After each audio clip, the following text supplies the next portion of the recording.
students. Today we are going to see the particle accelerator MCQ based on the particle accelerator, because your upcoming exam is in the MCQ form, so you need to know each and everything. For that I will only say, please read the textbook. You will come across many MCQs, but from my side, I am trying to give my small support so that you can clear the exam.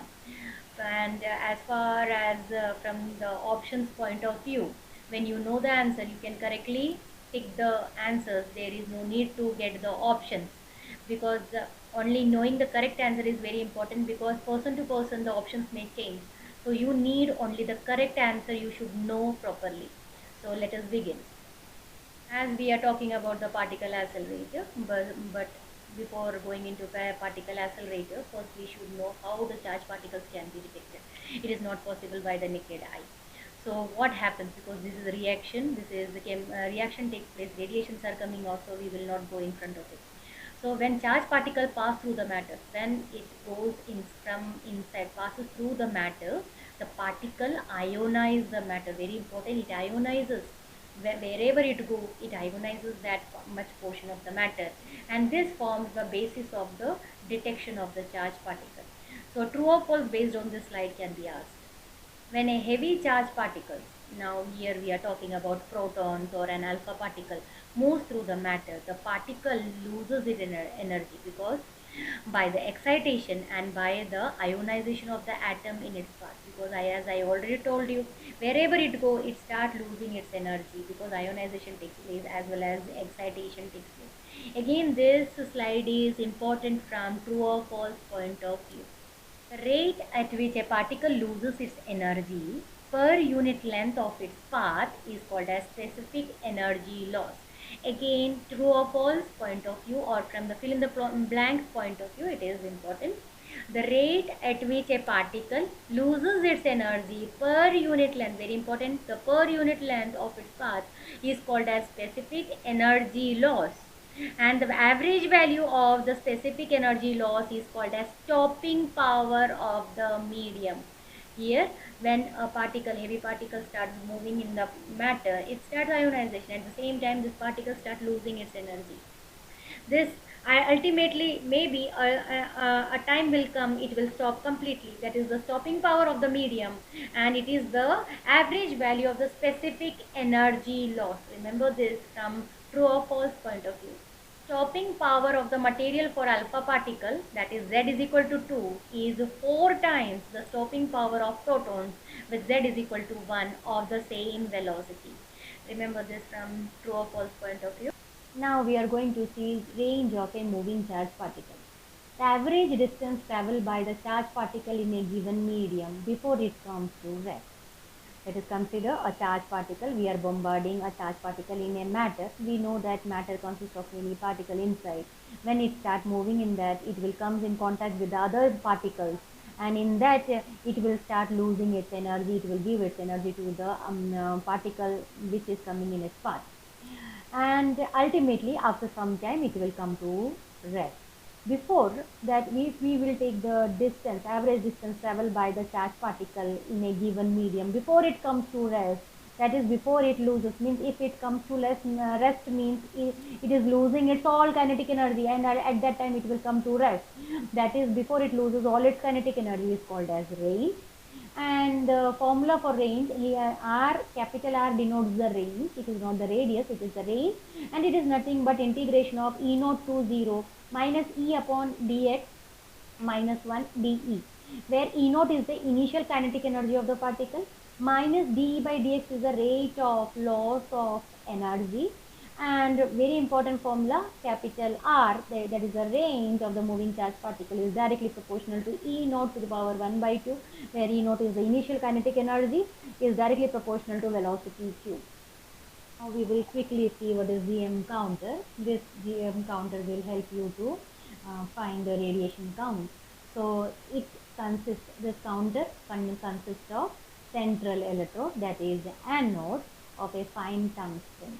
Means the central electrode, that is anode, is made of fine tungsten, and the diameter is of about 0.01 centimeter, mounted along the axis of the tube. Along the axis of the tube it is mounted, The outer electrode, here now when anode is the tungsten wire which is inside, and the outer electrode is cathode, is a metal tube which is well insulated from the central electrode. There is no connection between the central electrode and the outer electrode. They are well insulated from each other. The metal tube is filled with a gas mixture of about 90% argon and 10% alcohol at a pressure of 10 centimeter of mercury. Very important. The metal tube is filled with a gas mixture of 90% argon and 10% alcohol at a pressure of 10 centimeter of mercury. The applied voltage is in the range of 800 to 1500 volts.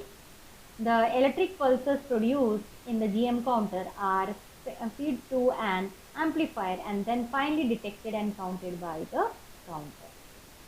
At a small values of voltage, the field is not so strong and the G.M.Counter behaves like an ionization chamber. Very important, for small values of V, the field is not so strong and the behavior of the counter is like an ionization chamber. But at very high value of voltage of about 1000 volts, a strong electric field is generated close to the wire. The central wire is the tungsten wire. So around that wire, a very strong electric field is generated. Due to the strong field, the electron generated by the charged particles gain high kinetic energy and they rush towards the central wire. They move towards the central wire. They are so energetic that they can produce additional electron ion pair by collision with the gas atom, because they are so energetic. Inside that 90% argon and 10% alcohol is present. These electrons, while moving towards the central wire, they will start additional generating high energetic electron ion pair by collision with the gas atom. These newly generated electrons cause further ionization of the gas atom, which finally result into avalanche of the electron near the wire. Near the wire, some avalanche will start taking.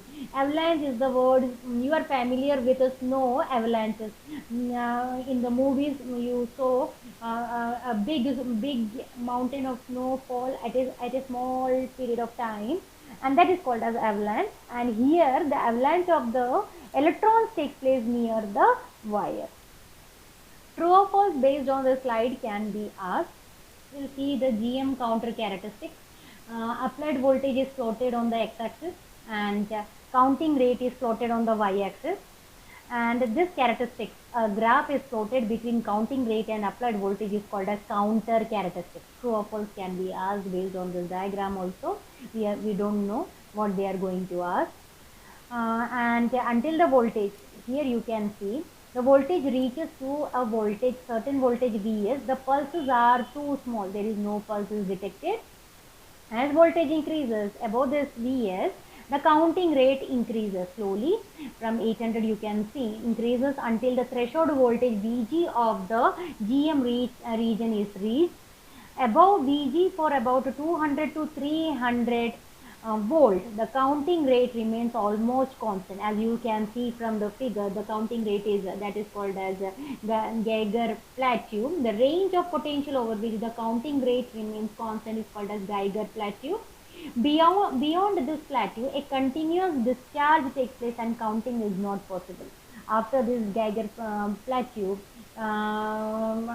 we can say breakdown takes place, breakdown voltage is approached, and the G.M.Counter, beyond this it is not possible to count. The G.M.Counter must be operated in the plateau region, Geiger plateau region, and it is between threshold voltage and breakdown voltage. If you operate, then only it will work. Above that it will not work. Quenching and its necessity. Why we need quenching in G.M.Counter?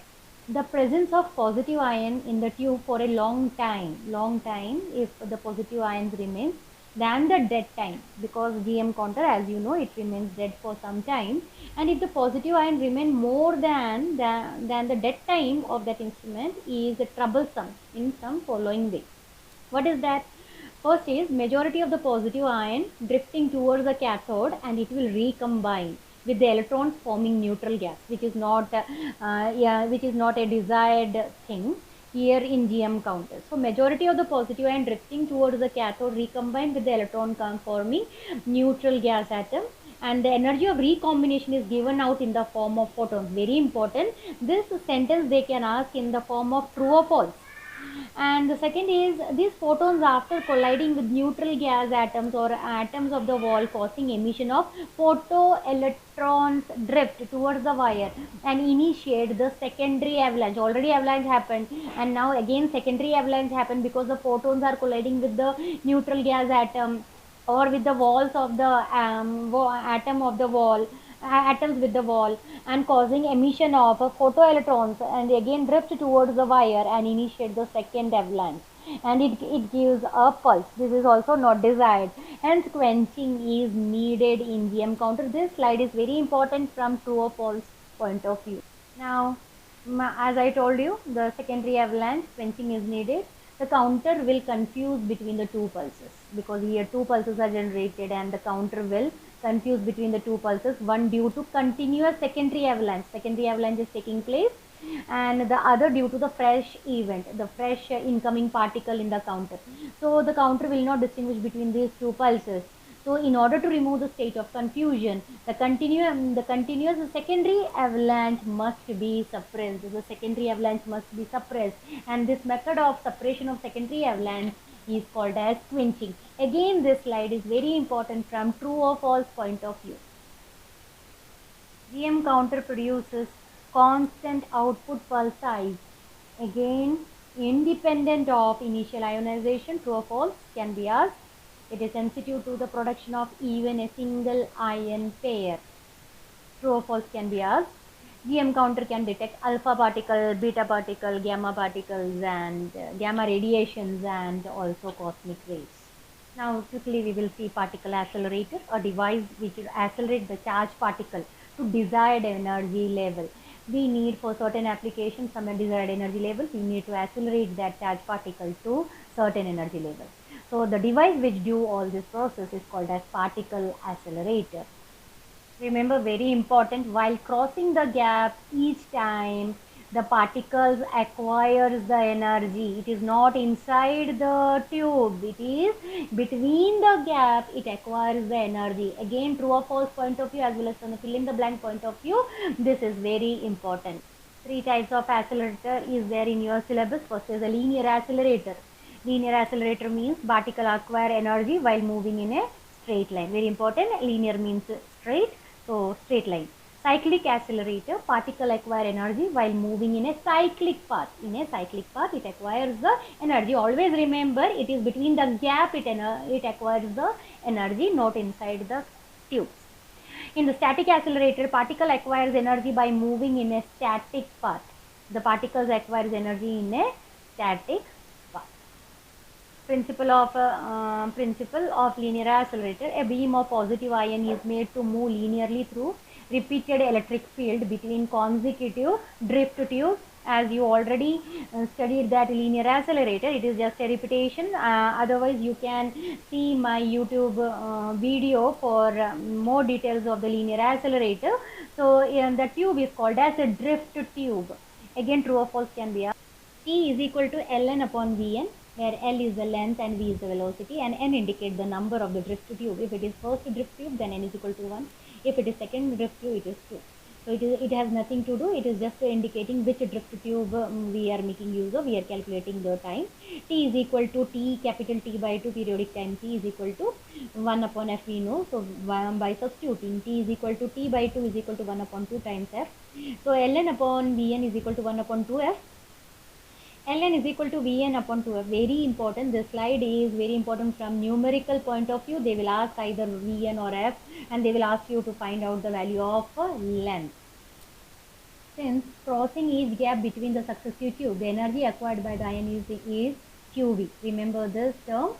And the maximum energy acquired by the ion leaving nth tube is NQV. Again, from numerical point of view, it is important. Kinetic energy max is equal to N times Q into V. So half mVn square is equal to NQV, and Vn is equal to under root 2 NQV upon M.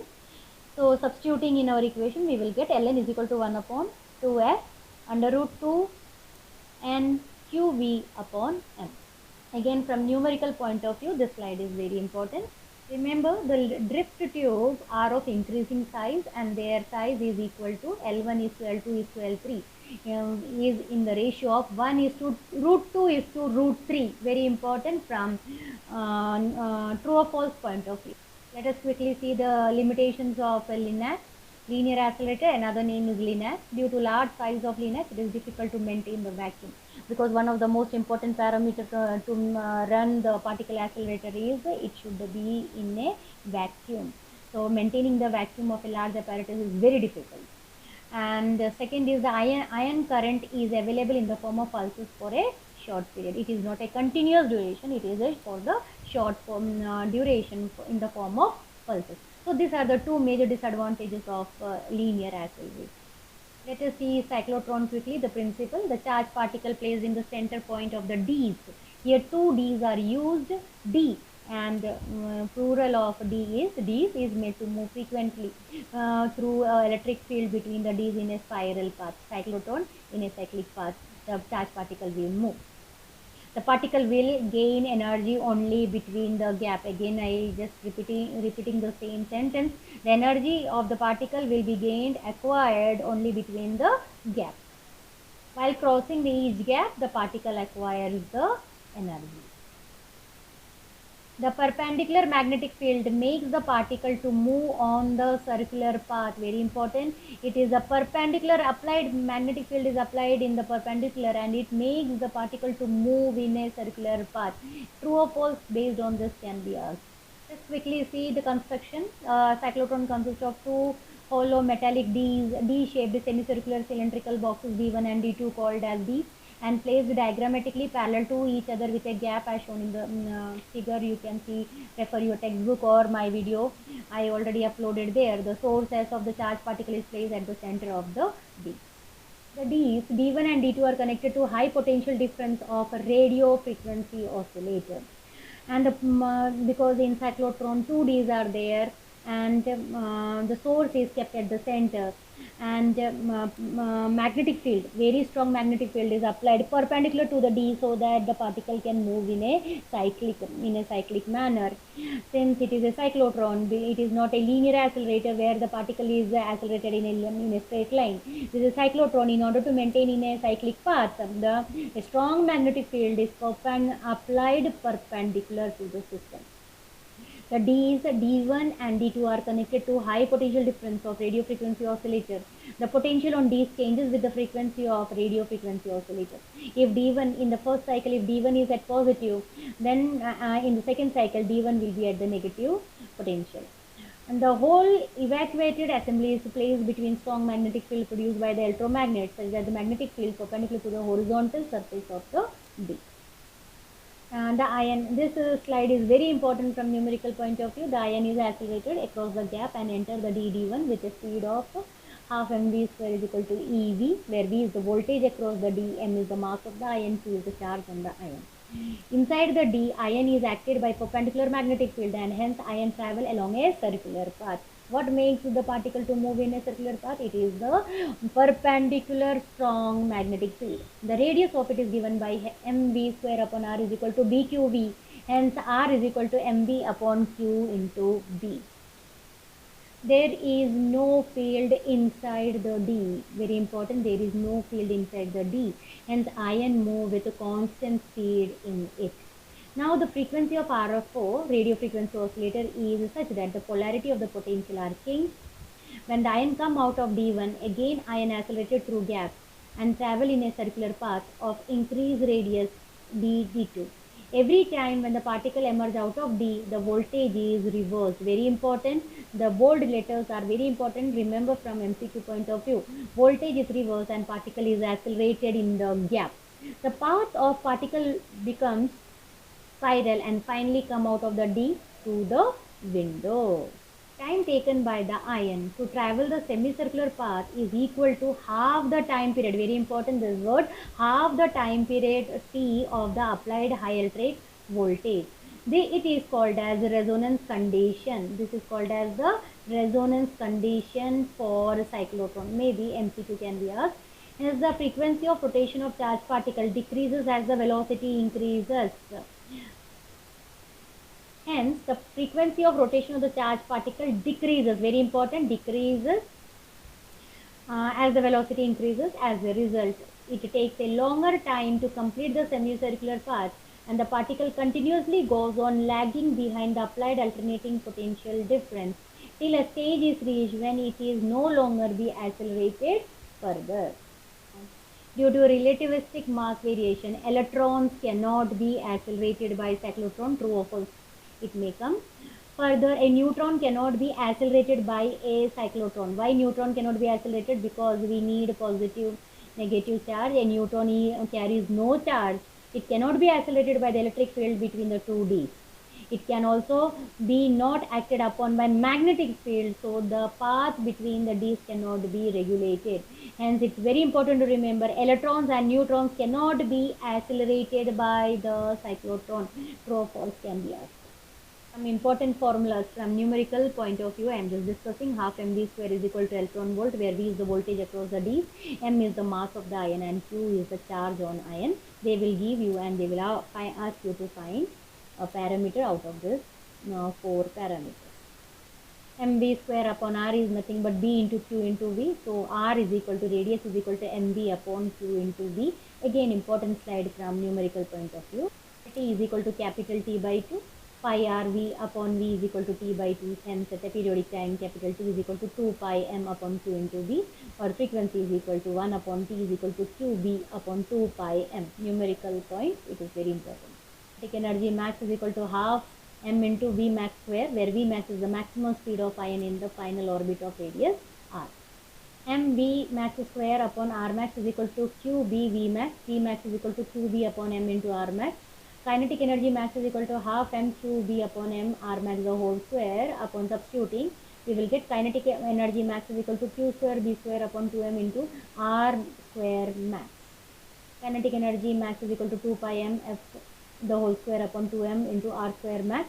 Kinetic energy max is equal to 2 pi square m f square r square max. Kinetic energy max is equal to 2n into q into v.